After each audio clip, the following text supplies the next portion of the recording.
An innocent soul being possessed by the spirit of evil sounds like something you'd only find in an early 70s horror film, but history is rife with such strange, spooky tales, and these are some of the strangest and spookiest of all. Best known as the inspiration behind the 1971 film The Devils, one of the most notorious instances of satanic possession is said to have occurred in the French village of Loudun. In the early 17th century, an entire convent of nuns appears to have been possessed by a number of different demons.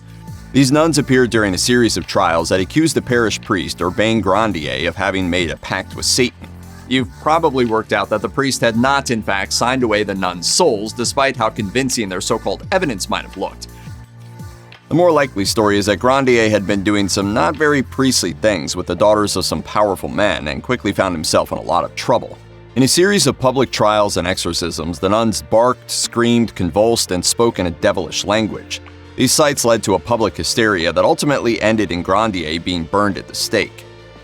The events of the Loudun possessions were immortalized in Aldous Huxley's 1952 novel The Devils of Loudun, which was then adapted into The Devils a few decades later.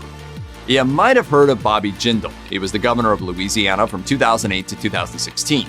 He was running for the vice presidential nomination in 2008, gave the response to President Barack Obama's 2009 State of the Union address, and was a contender for president during the 2016 election. What you may not know, however, is that he was also the most prominent exorcist this side of Damien Karras.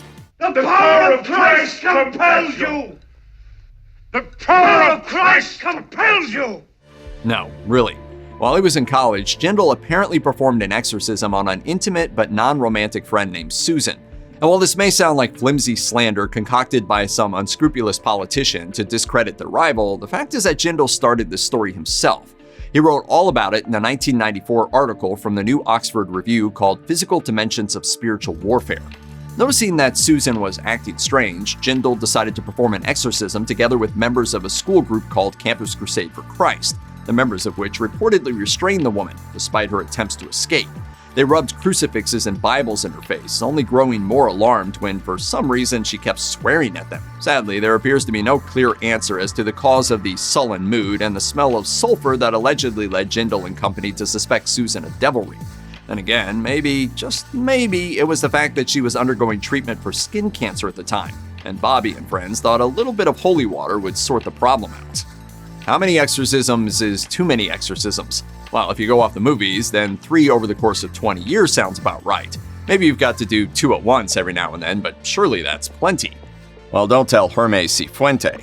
Otherwise known as Brother Hermes, this so-called exorcist claimed in 2012 to have exorcised a staggering 35,000 demons in the previous 25 years. Let's do some math on that. That number would amount to 1,400 exorcisms a year, or nearly 4 a day. Max von Sydow never hit those numbers, that's for sure.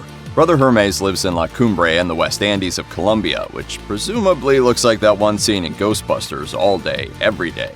And naturally, when you've got so many exorcisms to do in such a short amount of time, you'll want to keep your process simple.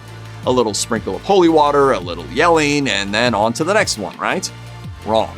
Brother Hermes' process involves painting the allegedly possessed black and placing them inside ritually drawn circles set on fire with chicken eggs in each of their hands. Rinse and repeat some 35,000 times, and hey, presto, you've got a lot of wasted eggs. Check out one of our newest videos right here. Plus, even more messed up history videos about creepy stuff are coming soon.